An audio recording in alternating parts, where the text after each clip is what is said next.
Semaine 3, jour 2. Bonjour et bienvenue à Dieu au quotidien, notre série d'études méditatives sur l'Évangile selon Jean. Aujourd'hui, nous examinerons ensemble les versets 4 à 15 du 3e chapitre. Vous vous souvenez qu'hier, nous avons parlé du véritable succès spirituel que Nicodème recherchait, un succès différent des réussites financières, familiales ou sociales, un succès que seule une rencontre personnelle avec Jésus nous permet de connaître. Pour le connaître, nous devons naître de nouveau, renaître d'en haut. Tout commence par cette nouvelle naissance. Nicodème va devoir faire des choix pour y parvenir. Nous lisons ceci aux versets 4 et 5 de notre chapitre. Nicodème lui dit : « Comment un homme peut-il naître quand il est vieux ? Peut-il une seconde fois entrer dans le ventre de sa mère et naître ?» Jésus répondit : « en vérité, je te le dis, à moins de naître d'eau et d'esprit, on ne peut entrer dans le royaume de Dieu. » Nicodème doit comprendre que nous ne pouvons pas laisser le monde physique nous empêcher de voir le monde spirituel. Ce que nous voyons et touchons peut nous aveugler sur le spirituel qui est beaucoup plus important.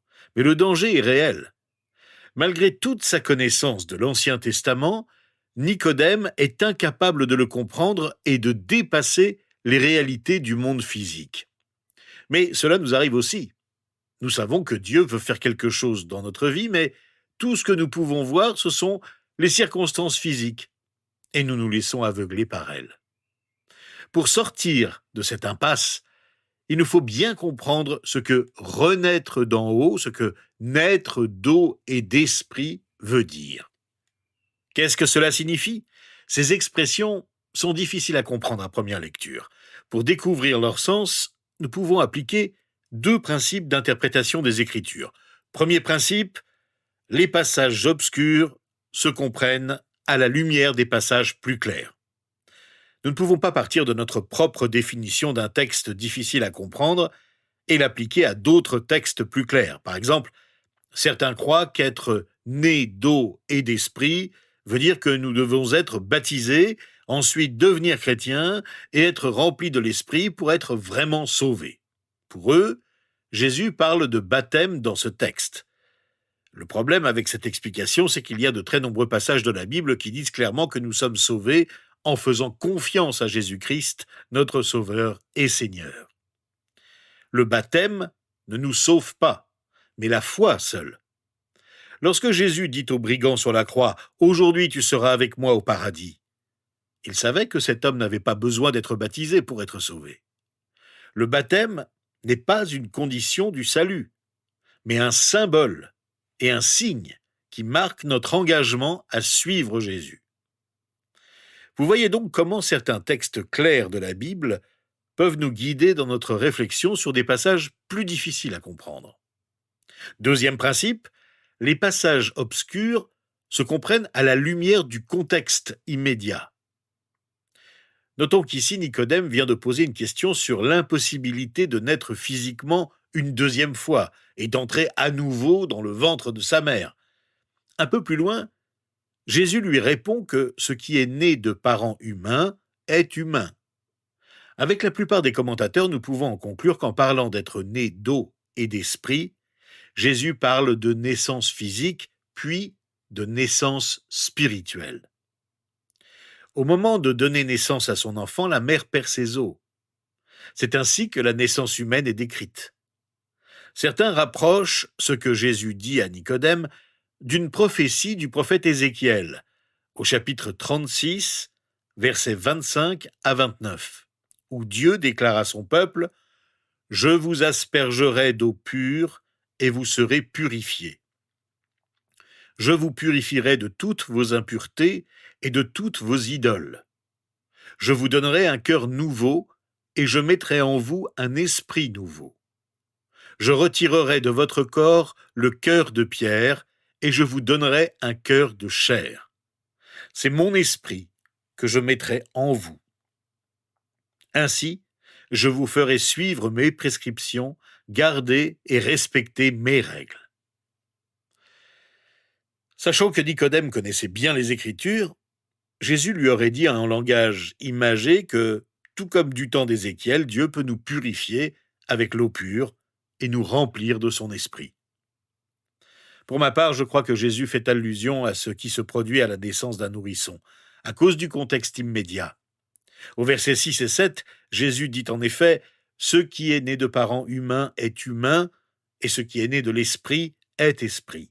Ne t'étonne pas que je t'ai dit, il faut que vous naissiez de nouveau. » Adam et Ève sont nés spirituellement dans le jardin d'Éden, mais c'est là aussi qu'ils sont morts spirituellement. Pas physiquement, mais spirituellement, eux et leurs descendants. Notre relation spirituelle avec Dieu a été brisée. Nous ne pouvons rien faire physiquement pour faire revivre notre vie spirituelle. C'est par l'Esprit de Dieu, et lui seul, que nous pouvons renaître d'en haut. Nous avons donc besoin d'une nouvelle naissance spirituelle que nous n'obtenons pas par des moyens physiques, mais spirituels. L'expression clé est bien « il faut que vous naissiez de nouveau ».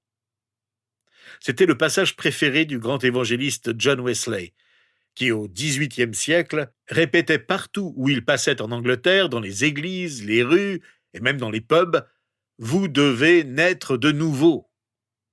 Un jour, le rédacteur d'un journal populaire lui demanda « Pourquoi prêchez-vous toujours sur ce passage « Vous devez naître de nouveau » ?» John Wesley la regardait fixement avant de lui répondre « Parce que vous devez absolument naître de nouveau ».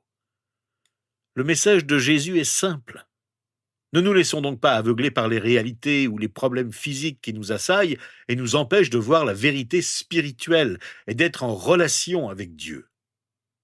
Voilà ce que Jésus voulait que Nicodème et nous-mêmes aujourd'hui comprenions.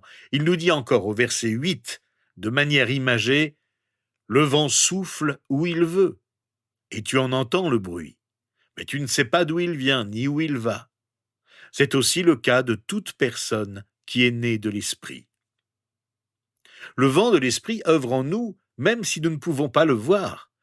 Il sait ce qu'il fait, même si nous l'ignorons. C'est lui qui nous dirige. Si nous lui laissons le contrôle de notre vie, il nous aide à acquérir la maîtrise de soi. Nous ne nous laissons plus contrôler par nos propres désirs, nos propres besoins ou nos propres peurs. Nous ne pouvons pas voir le vent, mais nous pouvons en voir les effets. De même, nous ne pouvons pas voir le Saint-Esprit dans la vie d'une personne, mais nous pouvons voir l'effet du Saint-Esprit dans sa vie. Nicodème est confus. Nous le lisons au verset 9. « Comment cela peut-il se faire ?» demande-t-il. Nicodème veut sincèrement renaître d'en haut, mais ne sait pas encore comment le faire. Mais nous verrons plus tard dans l'évangile de Jean qu'il est vraiment né de nouveau. Si nous voulons faire de notre vie un succès spirituel, nous admettons tout simplement ce que nous ignorons. Nicodème aurait pu dire « Je suis le docteur d'Israël. Voici 10 raisons pour lesquelles cela ne peut pas être. » Il aurait pu agir comme s'il avait déjà compris cela, mais il ne l'a pas fait. Comment cela est-il possible ? Parce qu'il a admis ce qu'il ne savait pas.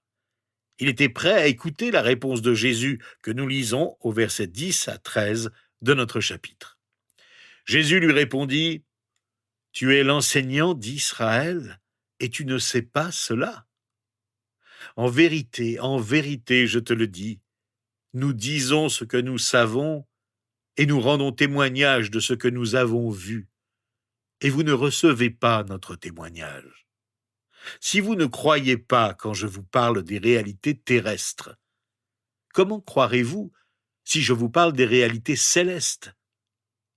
Personne n'est monté au ciel, sinon celui qui est descendu du ciel, le Fils de l'homme qui est dans le ciel. » Jésus est très direct avec Nicodème et lui fait comprendre que toute sa connaissance de l'Ancien Testament et tout ce que Jésus lui dit ne sert à rien s'il ne reçoit pas et ne croit pas à ces paroles qui viennent de l'Esprit. Il faut croire, c'est tout. Nous y reviendrons, mais tout d'abord parlons de cette phrase de Jésus qui peut nous paraître étrange. Personne n'est monté au ciel, sinon celui qui est descendu du ciel, le Fils de l'homme. Est-ce que cela veut dire que personne d'autre n'est au ciel à part Jésus-Christ? De toutes ces personnes qui sont mortes avant la venue de Jésus-Christ, aucune d'entre elles ne serait montée au ciel, aucun des saints de l'Ancien Testament? De toute évidence, ce n'est pas le cas. La Bible nous dit qu'ils sont au ciel avec le Seigneur. En fait, ce que Jésus veut dire, c'est que personne sur terre n'a été au ciel. Personne ne connaît les réalités célestes. Jésus cite le livre des Proverbes, chapitre 30, verset 4. « Qui est jamais monté au ciel puis en est redescendu? Lui seul est venu du ciel sur la terre. C'est le seul témoin oculaire. Tout ce que nous pouvons dire du ciel en dehors de ce que Jésus nous en a dit est pure imagination et repose sur des suppositions. Je dois admettre ce que je ne sais pas, avoir l'humilité de le faire. Et puis, comme nous le voyons au verset 14 et 15, je dois faire de la foi ma mesure quotidienne du succès spirituel. Au verset 14, Jésus dit « Et tout comme Moïse a élevé le serpent dans le désert, il faut aussi que le Fils de l'homme soit élevé, afin que quiconque croit en lui ne périsse pas, mais qu'il ait la vie éternelle. » Jésus parle de lui-même. Il rappelle à Nicodème un récit de l'Ancien Testament que le pharisien connaît bien pour le mettre au défi de croire. Il lui donne une image à laquelle il pourrait s'identifier. Il parle de Moïse. Moïse, celui qui a donné la loi à Israël, devait être un des héros de Nicodème. Jésus lui dit « Parlons de ton héros de la foi. » Lorsque les Israélites étaient dans le désert, beaucoup d'entre eux se sont fait mordre par des serpents. Pour qu'ils en soient délivrés, Dieu demanda à Moïse de placer un serpent de bronze sur un poteau pour que le peuple puisse le voir. Tous ceux qui regarderaient le serpent de bronze resteraient en vie, les autres mourraient. Jésus a rappelé cette histoire à Nicodème ainsi qu'à nous pour que nous comprenions ce qu'est la vraie foi, ce que veut dire croire en lui, ce que signifie mettre toute sa confiance en lui. Il suffit de porter nos regards vers lui. Nous ne pouvons pas expliquer ce que Dieu a fait par notre intelligence. Mais Dieu ne nous demande pas de comprendre tout ce qu'il fait, seulement de croire que ce qu'il fait, il le fait pour notre bien. Il suffit de croire. Et de même que le serpent a été élevé dans le désert, Jésus lui-même doit être élevé. Le mot élevé signifie à la fois crucifié et glorifié. Jésus doit être élevé sur la croix, puis être élevé au ciel. Et c'est vers lui que nos regards doivent se porter. Voilà la réponse que Jésus donne à Nicodème. Et c'est la seule réponse dont nous avons besoin aujourd'hui. De nos jours, nous voulons tout comprendre scientifiquement, mais nous devons avoir l'humilité d'accepter que nous ne pouvons pas comprendre comment Dieu œuvre en notre faveur. Il veut simplement que nous lui fassions confiance. Notre réussite spirituelle ne dépend pas de nos efforts, mais de notre foi. Croire en Jésus, c'est tout ce qu'il nous faut. Le vrai succès spirituel, c'est d'avoir la vie éternelle. C'est de vivre dès aujourd'hui et pour jamais en sa présence. Prions donc ensemble avec foi. Seigneur, nous voulons regarder à toi avec confiance. Nous pensons à tout ce que tu as fait sur la croix pour nous assurer le salut. Nous ne voulons pas t'ignorer, nous voulons te contempler. Sans la croix, nous ne pourrions pas t'adorer. Tu nous as ouvert l'accès à notre Père céleste en acceptant d'être élevé sur la croix comme le serpent de bronze l'a été dans le désert. C'était ton devoir et tu as obéi au Père. Nous te demandons pardon pour toutes les fois où nous oublions le prix de notre salut, pour toutes les fois où nous ne portons pas nos regards vers la croix et où on ne s'attend pas à toi pour nous délivrer. C'est ton royaume que nous voulons voir. C'est toi que nous voulons recevoir. Permets que, quelles que soient nos circonstances présentes, qu'elles soient heureuses ou éprouvantes, nous nous concentrions sur l'essentiel, sur toi seul, Seigneur. Confiant que si tu nous as sauvés pour passer l'éternité avec toi, tu vas aussi prendre soin de nos vies ici-bas. Nous pensons à tous ceux qui nous entourent et qui n'ont aucune relation avec toi, qui ne se rendent pas compte que s'ils ne portent pas leur regard vers toi, s'ils ne comptent que sur eux, ils ne connaîtront jamais la seule réussite spirituelle qui compte, celle de croire en toi. Donne-nous donc le courage de parler de toi autour de nous. Nous te le demandons, Seigneur, en ton nom. Amen. Eh bien, demain, j'espère que vous vous joindrez à nous. Nous parlerons ensemble du passage sans doute le plus connu de la Bible, le verset 16 du chapitre 3 de l'Évangile selon Jean.